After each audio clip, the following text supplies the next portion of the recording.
일본의 소설가 시가 나오야라는 그런 소설가가 있는데요. 일본 사람들은 이 소설가를 일컬어서 소설의 신이라 이렇게 부르고 있다고 그러죠. 그만큼 아주 유명한 그런 소설가입니다.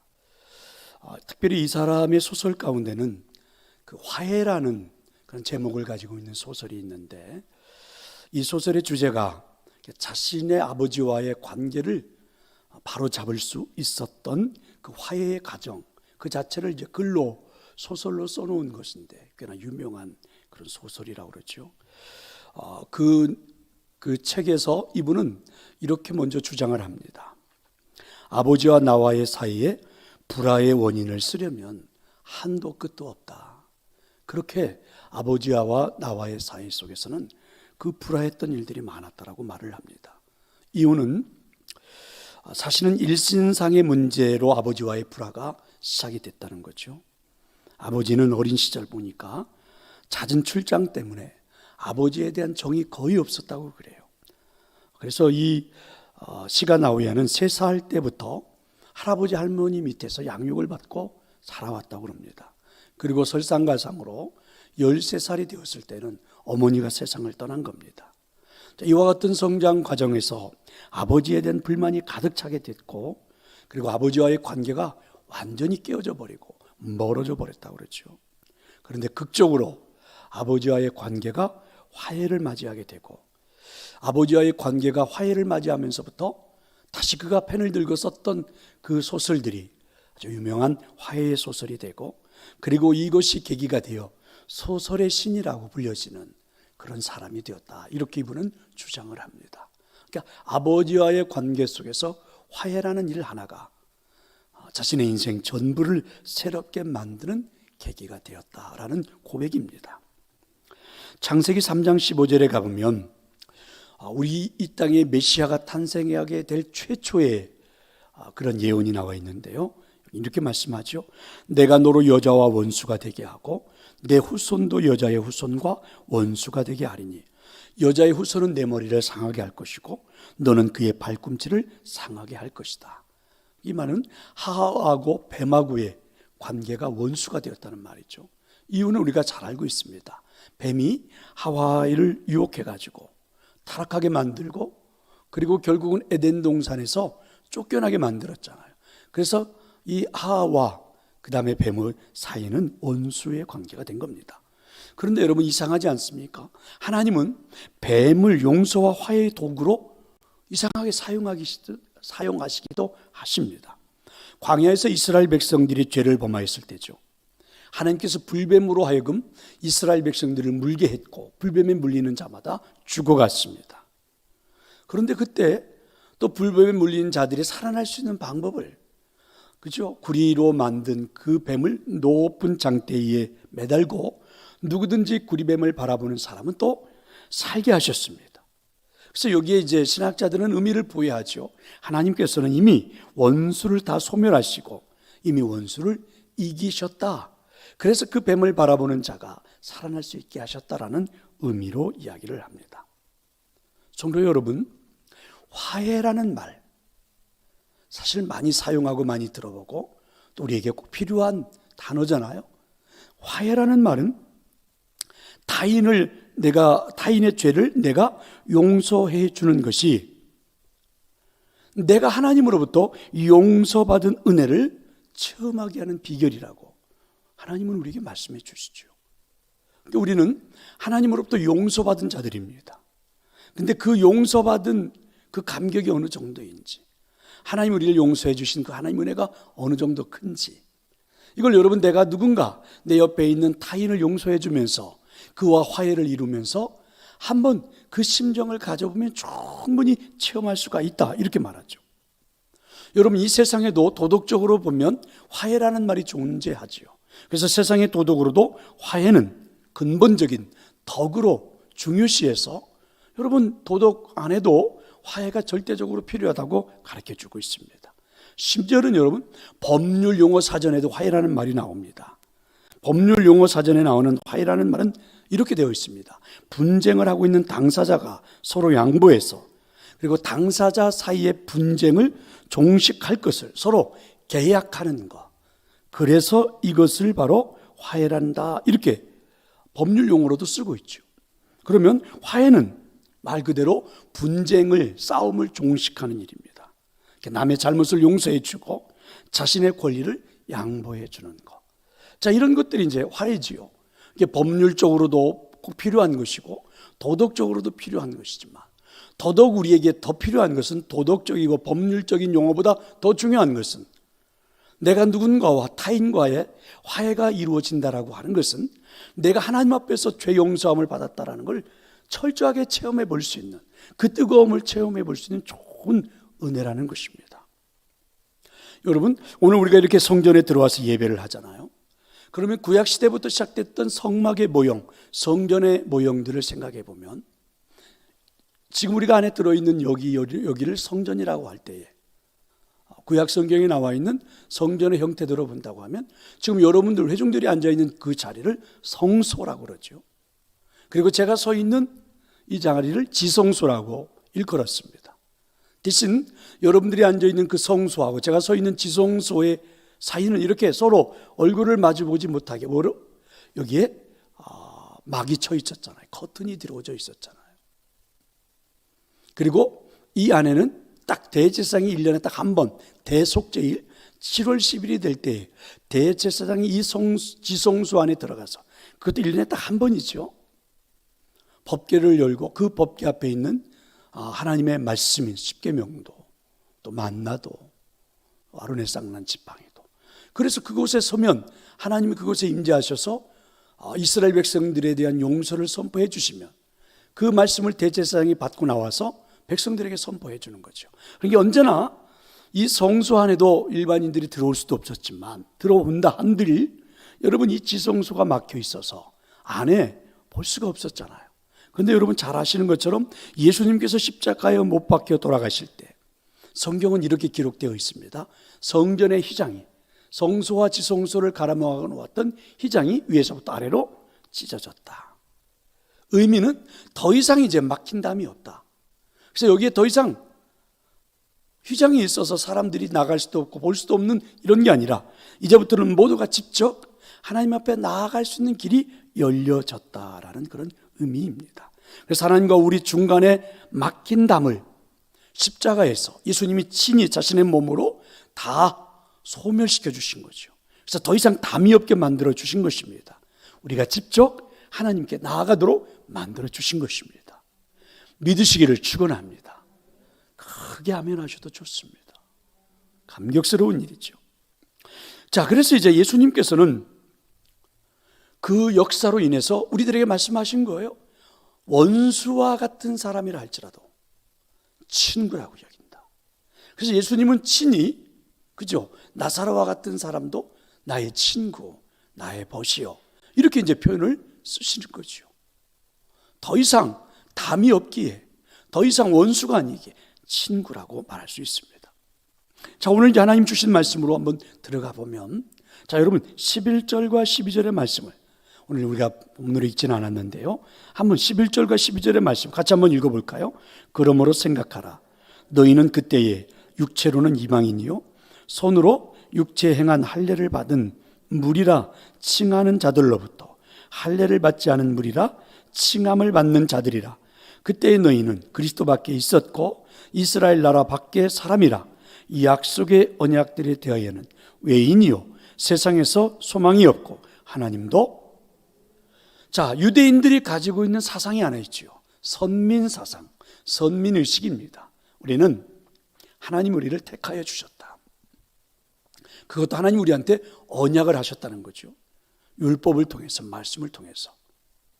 반면에 유대인들 외에 이 땅에 존재하고 있는 모든 사람들은 하나님과의 약속이 전혀 없다는 거죠. 하나님이 선택하지 않았다는 거예요. 그래서 유대인들의 개념 속에는 절대로 이방인들과 하나가 될 수 없다라는 게 이들의 사상입니다. 그럼 여러분, 유대인들과 이방인들은 답이 막혀 있는 거죠. 하나가 될 수 없는 거죠. 그러면 그 사이가 어떤 사이입니까? 원수입니다. 그러니까 유대인들에게 있어서 이방인들은 다 없애버려야 될 대상, 징계해야 할 대상, 우리로 말하면 사단이에요. 악한 영이에요. 유대인들의 개념 속에 보면 이방인들 모두가 그렇습니다.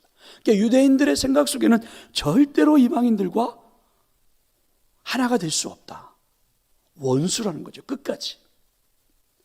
근데 이게 마치 우리가 인생을 살다 보면 나도 모르는 사이에 유대인들이 가지고 있는 그런 개념들이 우리에게도 들어옵니다.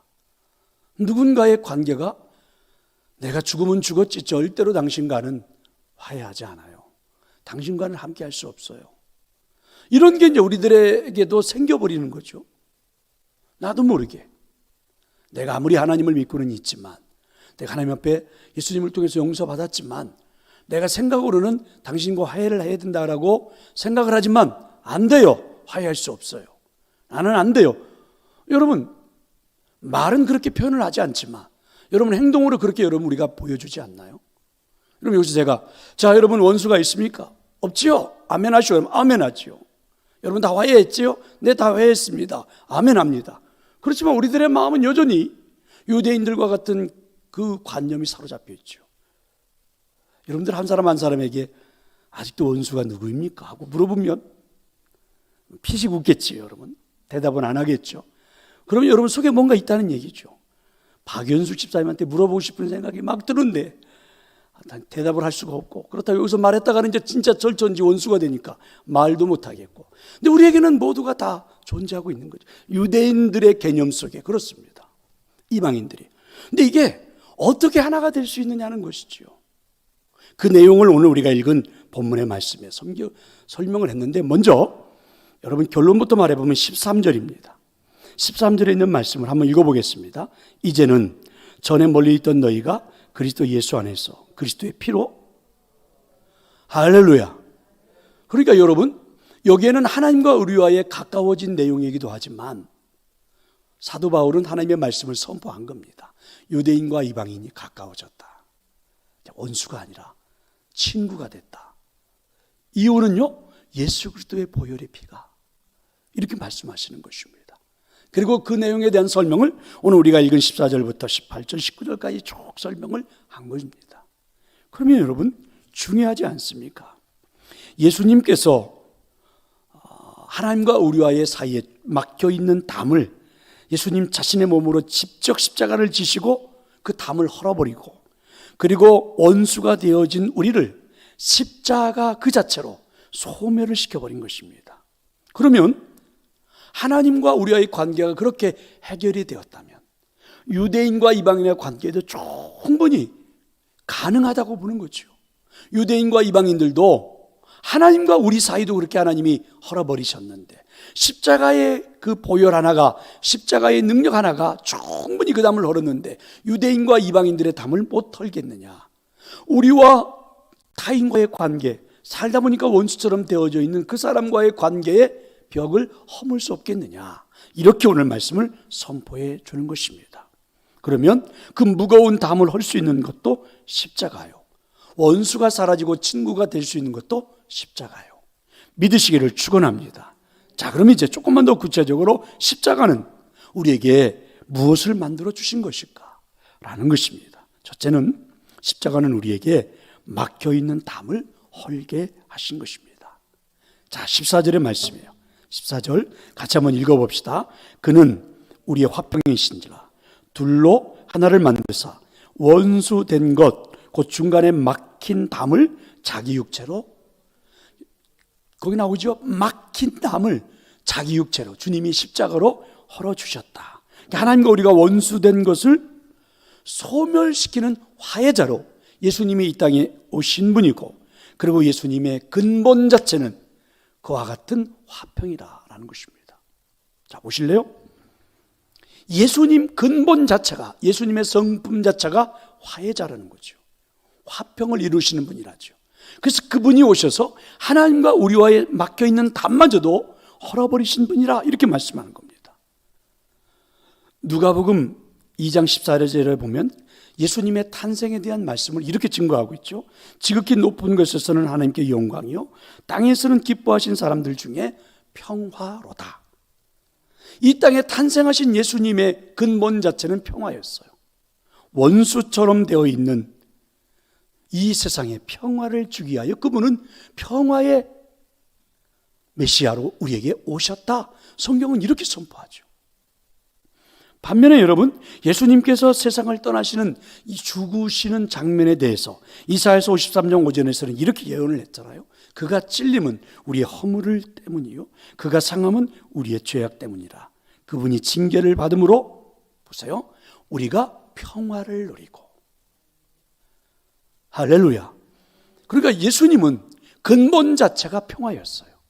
탄생도 그분의 십자가의 죽으심도 결국은 우리 모두에게 화평을 주기 위해서라는 것입니다. 성도 여러분, 조금은 이제 우리가 말씀을 듣다 보면 좀 딱딱한 것 같고 그러지만 사순절의 기간을 지나고 있는 우리들에게 뭔가 새롭게 우리를 리셋을 하려면, 새로운 모습으로 우리를 바꿔가려면 이런 것들은 좀 지적으로도 알아야 되겠죠. 알아야 우리가 또 바뀌어갈 수 있는 거니까 굉장히 중요한 부분들이죠. 그래서 예수님 자체는, 근본 자체는 화해, 평화, 그분의 성품은 그렇습니다. 그럼 여러분, 저를 보실래요? 우리가 예수님을 구주로 영접했다 하면 우리가 신학적으로 이렇게 말을 하잖아요. 예수님이 나의 생명의 주인이 되셨다. 이렇게 말씀을, 이렇게 우리는 고백을 하잖아요. 믿잖아요, 우리는요. 그럼 여러분, 내 생명의 주인이 그분이시라면, 예수님이시라면, 예수님의 생명 자체의 근본 자체가 평화요, 그분의 생명 자체의 근본이 화평이라면, 그분이 나의 생명이 되었다면 나는 지금부터 이 땅에 분쟁자로, 다툼을 만드는 자로, 이간자로, 누군가와 관계를 멀어지게 하는 자로 존재하는 것이 아니라 화해자로, 평화의 자로, 그죠? 그게 나라는 것입니다. 믿으시기를 축원합니다. 그 존재를 받아들일 수 있는 게 믿음이죠. 그 존재를 인정하는 게 신앙생활이고, 믿으시기를 축원합니다. 그런데 여러분 보실래요? 죄라고 하는 것은, 죄의 말 자체는 분리입니다. 하나님과 우리와의 사이를 분리시켜 놓는 것, 이게 죄지요. 그러니까 예수님께서 이 땅에 오셨다라는 말씀을 할 때 성경은 어떤 단어를 쓰시냐면 임마누엘이라는 단어를 씁니다. 함께 하신다. 그런데 여러분, 죄는 하나님과 우리의 사이를 분리시켜 놓는 거고, 죄는 인간과 인간의 사이도 분리시켜 놓아요. 피를 나눈 형제요, 다 분리됩니다. 30년 우정 다 분리돼요. 죄가 있는 한 사람은 화해로, 하나로 이룰 수가 없어요. 그런데 이 땅에 오신 예수님이 임마누엘 되신 그분이 하나가 되게 한 것입니다.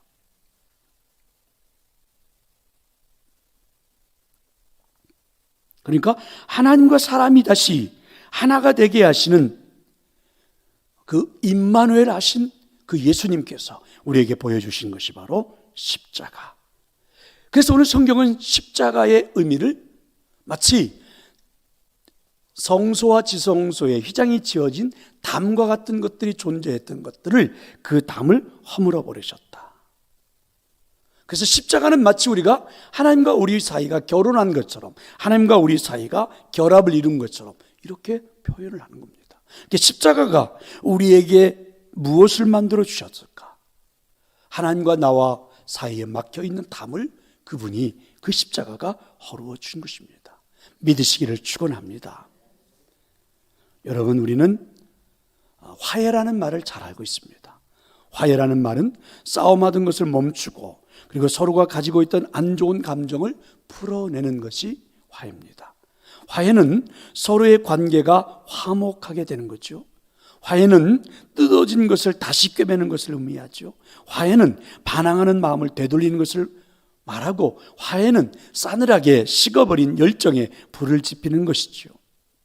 다르게 말해보면 하나님과 인간의 원래의 상태로, 아담과 하와가 범죄하고 쫓겨나기 이전의 상태로 되돌아가게 하는 게 바로 화해인데, 그 화해자가 바로 예수 그리스도이십니다.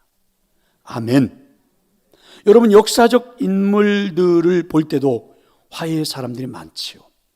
인도의 마하트마 간디는 인도 국민들의 갈등의 요인인 종교적인 문제를 화해시킨 사람 아닙니까? 힌두교하고 이슬람교가 얼마나 갈등을 했습니까? 여기에 화해를 시키기에 애썼던 사람이 마하트마 간디.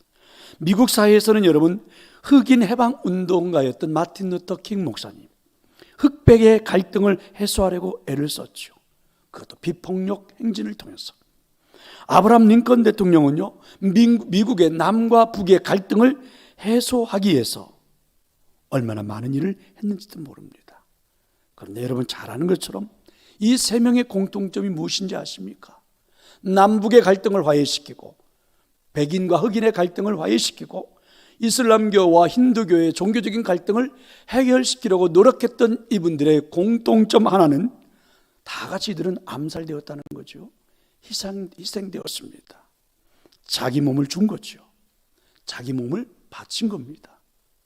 여러분, 이렇게 이 사회도 한 사람의 생명에 화해자가, 헌신자가 생김으로 사회에 지대한 영향을 끼쳤는데, 여러분, 그 중심에 서 있는 분이 바로 예수 그리스도이십니다.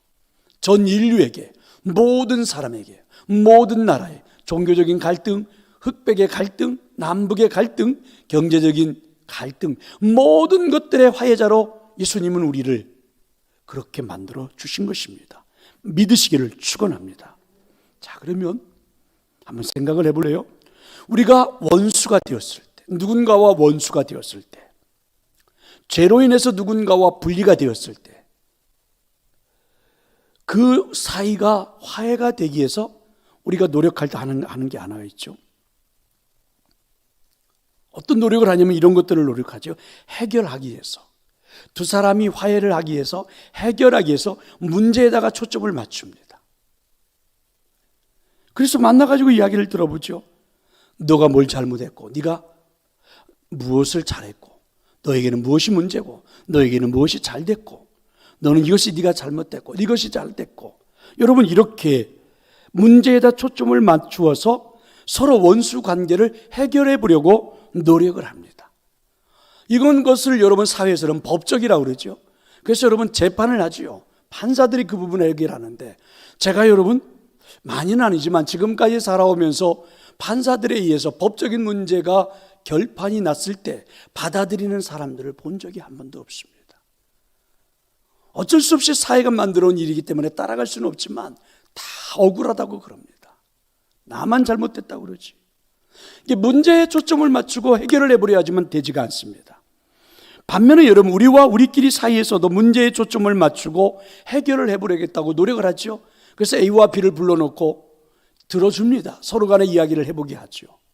그런데 여러분, 그것도 사실은 문제 해결이 되지 않죠. 거짓말을 하는 경우가 많습니다. 화해를 하겠습니다. 그런데 얼마 가지 않으면 더 악한 존재가 되어 있죠. 위선이었어요.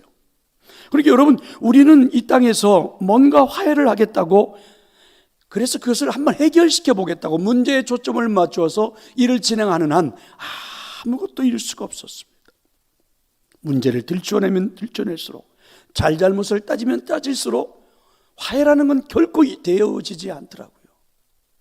그래서 여러분, 화해는 문제에 초점을 맞추어서는 불가능하죠.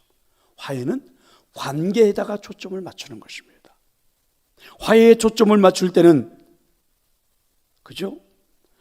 문제의 중요성을 잃어버리고 무의미하게 되어버립니다. 예를 들면 이런 거죠.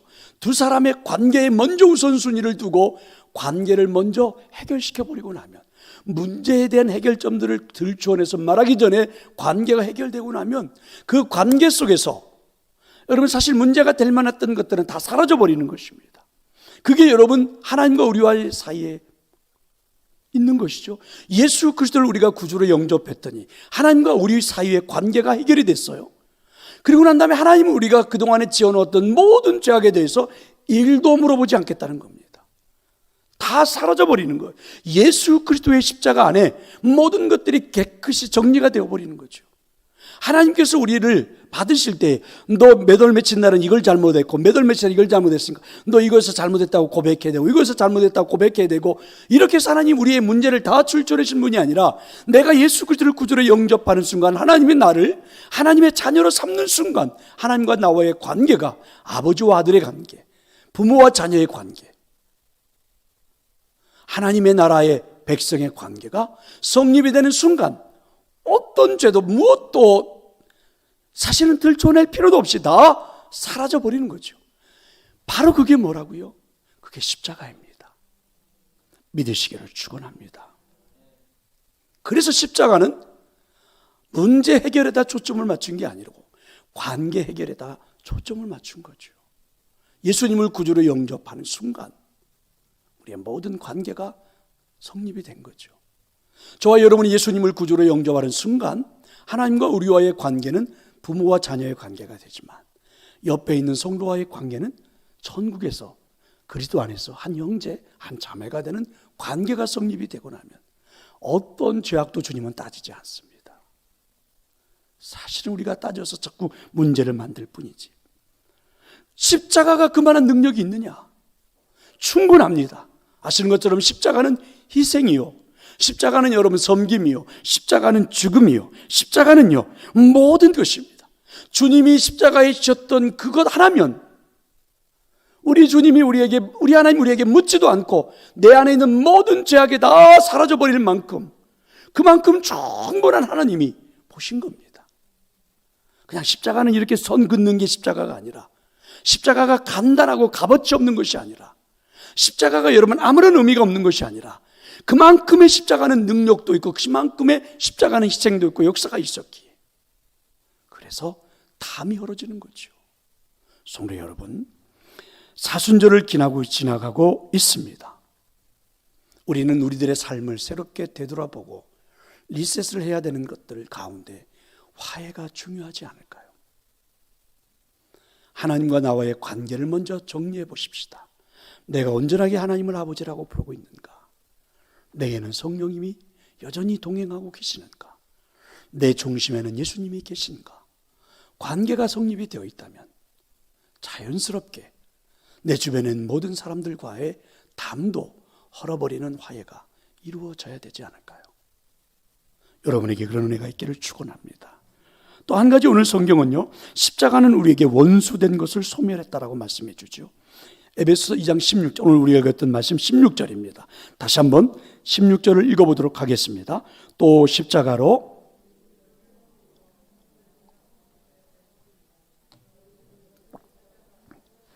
그렇죠? 원수된 것을 십자가로 소멸하셨다.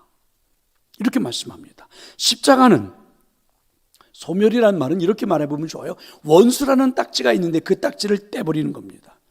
더 이상 너와 나는 원수가 아니다. 그러니까 하나님과 나는 원수가 아니다. 그 십자가를 통해서 딱지가 떼어지기까지는 하나님 나를 바라볼 때 원수로 바라보는 거죠. 그런데 하나님께서 예수 그리스도를 통하여 십자가를 우리가 믿고 의지하는 순간 내게서 원수라는 딱지를 떼버리는 거죠. 그러니까 십자가는 더 이상 원수가 아니다, 이렇게 우리에게 선포해 주는 겁니다. 자녀다, 이렇게 말입니다. 죄라는 것은 하나님과 원수된 것입니다. 반면에 십자가는 죄를 사한 것이죠. 그래서 십자가는 원수를 소멸하는 것입니다. 죄는 하나님과 우리가 원수된 관계를 만들어 놓은 것인데 이 원수를 소멸해야만이 하나님과 화목할 수 있는데 그 죄를 십자가가 해결해 준 것입니다. 성경을 보면 여러분, 아담과 하와가 뱀의 원수가 되잖아요. 죄악을 통해서. 그러면 이렇게 말씀하잖아요. 여자의 후손과 뱀의 후손은 원수가 당해야 할 거다. 그래서 여자의 후손은 뱀의 머리를 막 상하게 할 것이고 그 다음에 뱀은 여자의 발꿈치를 상하게 할 것이다. 그럼 여러분 저 보실래요? 이 땅에 태어나는 인간의 존재란 이미 원수를 가지고 태어나는 것입니다. 이 땅에 태어난 저와 여러분은 저는 죄가 없는데요, 죄가 없는데 이렇게 말하잖아요. 우린 그걸 원죄라고 말하는데 이 땅에 태어난 우리 존재 자체가 원수를 가지고 태어나는 겁니다. 이 땅에 태어났다면 그 사람은 이미 원수가 존재하는 거죠. 그리고 여러분 우리가 살아가는 삶은 평화를 만들고 그리고 여러분 화해를 만들고 있을 수가 없는 거죠. 가만히 보십시오. 사람과 사람들끼리 모여있는 공동체 속에 싸움이 안 일어나는 공동체가 있던가요? 여러분, 두 사람, 세 사람만 모여도 다 갈등합니다. 싸움이 존재하지 않는, 갈등이 존재하지 않는 공동체란 이 지구상에 존재하지 않습니다. 말해보실까요? 평생 죽고 못 살겠다고 아버지 어머니가 그렇게 말리는데도 나는 이 여자 아니면 안 된다고, 이 남자 아니면 안 된다고, 나는 내 생명을 걸고서라도 이 여자를 지키겠노라고, 이 남자를 지키겠노라고 그렇게 다짐하고 해가지고 둘이 결혼을 해놓고도 허구한 날 싸우고 허구한 날 갈등하고, 그렇죠? 여러분, 이 지구상에, 여러분, 사람과 사람들끼리 모여있는 이 지구상에 갈등 없이 살아가는 존재란 있을 수가 없다는 거죠. 우리 사람 자체가 태어나면 누군가와 원수 맺는 사람으로 태어난 거죠. 근데 이거를 어떻게 해결을 합니까? 그게 바로 십자가죠. 예수님이 지신 십자가. 하나님 그렇게 우리에게 말씀해 주신 겁니다. 그래서 십자가가 내게 다가오는 순간 내 안에 있는 원수라는 딱지를 떼어버리는 것이죠. 여러분, 세상에서 원수 갚는 방법이 무엇입니까? 서로 싸우고 죽이는 것 아닙니까? 그럼 여전히 우리는 지금 원수 갚고 있잖아요. 한번 세상의 세계 역사를 보십시오. 전쟁이 일어날 때 가장 치열했던 전쟁은 어떤 전쟁인지 아세요? 신을 놓고 하는 전쟁이었어요. 자신들의 신을 놓고 하는 전쟁. 여러분, 역사적으로 봐도 사실은 여러분, 이 30년 유럽의 전쟁 같은 경우도 종교적인 전쟁으로 시작해서 지독하게 독일 인구의 3분의 1이 다 사라질 때까지 싸움이 펼쳐졌던 게 지구상의 전쟁의 역사지요. 여러분, 십자가에서 원수 갚는 방법은 어떻습니까? 죽고 죽이는 것이 아니잖아요. 십자가에서 원수 갚는 방법은 사람을 살리는 거 아닙니까? 오히려 원수를 무력화시키는 것 아닙니까? 항상 원수에 대해서 좋은 말만 하니까 링컨 대통령에 대해서 못마땅하게 생각하는 어떤 기자가 대통령에게 항의를 했다고 그러죠. 대통령님, 원수는 없애야 되는 것 아닙니까? 그랬더니 링컨이 웃으면서 맞아요. 없애야 하고 말고요. 나도 그렇게 생각합니다. 그래서 저는 늘 원수를 없애기 위해서 그 원수를 제 친구로 만들어 버립니다. 그러면 자연스럽게 원수가 사라지더라고요. 링컨이 그렇게 대답했다고 그러죠. 그렇습니다. 원수를 친구로 만들어 원수를 사라져 버리게 하는 방법은 딱 한 가지밖에 없죠. 십자가입니다. 믿으시기를 축원합니다. 근데 우리는 지금 중간 사이에 서 있죠. 십자가를 내 가슴에 담았지만, 그래서 원수를 친구로 만들어 원수를 없애버리는 방법을 알고는 있지만, 여전히 우리는 지금도 십자가로 원수를 없애버리려 하기보다는 싸움과 분쟁과 질투와 이런 것들로 원수를 굴복시켜버리려고 하는 것이 우리의 생각이죠. 예수님이 지셨던 십자가는 원수를 친구로 만들어 주신 것입니다. 십자가라고 하니까 여러분 편하게 대하시면 안 되죠. 아시는 것처럼 그 안에는 사랑이 들어있고 희생이 들어있고 인내가 들어있고 오래 참음이 들어있잖아요. 그 십자가가 결국 원수를 친구로 만들게 한 것입니다. 믿으시기를 축원합니다. 이제 말씀을 마치려고 합니다. 여러분, 사순절의 기간을 지나는 우리에게 가장 필요한 게 무엇일까요? 어떤 걸 리셋하고 싶습니까? 그동안에 살아왔던 인생도 마찬가지지만 작년 1년, 오늘 또 한 번의 사순절을 맞이하기까지 얼마나 주변에 많은 사람들과 갈등하게 되고 분쟁하게 되고 틀어지게 되고 싸우게 되고 마음 아픈 일들이 한두 가지가 아니지요.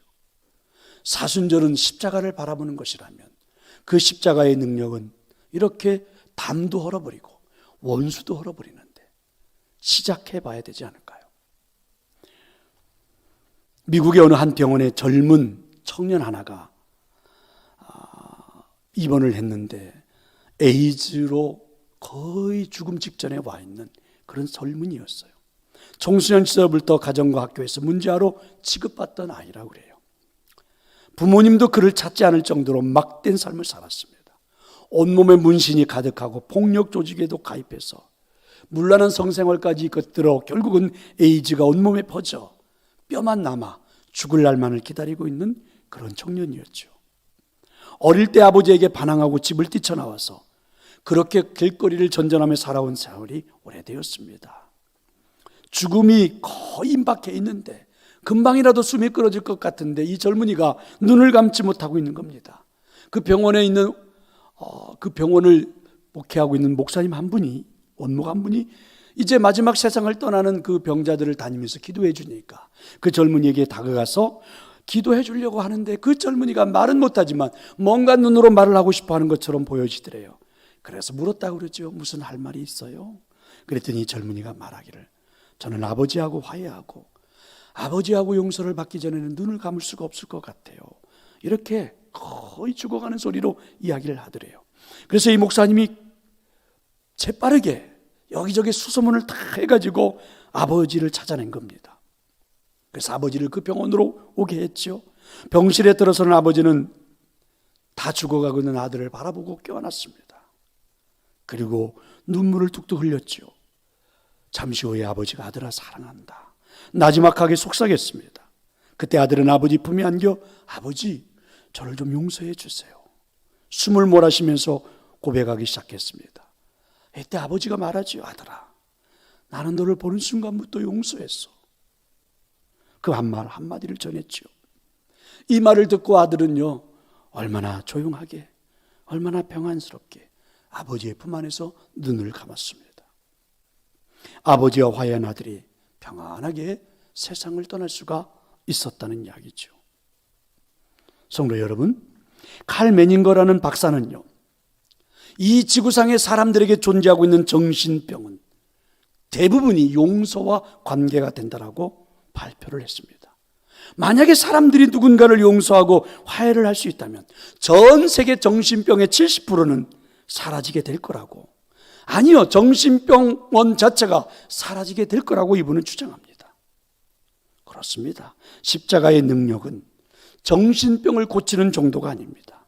십자가는 인간의 모든 병을 다 고칠 수 있죠. 십자가의 능력은 육신의 병은 충분히 고치고도 남습니다. 정신병, 영혼병 고치고도 남습니다. 우리 스스로가 한번 돌아가 보십시오. 내가 정신적으로 고통스러워하고 우울하고 답답해하는 모든 것들의 근본적인 원인은 어디서부터입니까? 누군가의 담이 막혀 있기 때문에, 누군가가 나도 모르는 사이에 내 사이에 원수가 되어 있기 때문에 나도 모르게 정신적인 고통을 당하고 있고 인생에 여러분 행복도 모른 채 살아가고 있는 것 아닙니까? 이미 하나님은 우리에게 십자가를 통하여 하나님과 우리와의 사이도 담도 헐어버렸고 이미 용서할 수 있는 것들로 원수도 우리에게서 딱지를 떼버리고 아들로 삼아주셨는데, 그리고 우리를 그렇게 만들어주셨던 예수 그리스도의 십자가는 충분히 그런 능력이 우리에게 있다라고 말씀해 주시는데 한번 도전해 봐야 되지 않을까요? 사순절의 기간에 한번 해봐야 되지 않을까요? 여전히 해결하지 못한 채 여러분 상대방도 문제겠지만 더 큰 문제는 나 아닙니까?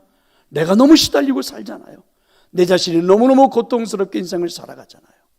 꼭 이 사순절 기간에 십자가가 우리에게 체험케 해주신 화해라는 그 놀라운 비밀이, 놀라운 역사가 꼭 여러분 모두에게 나타나기를 간절히 축원합니다.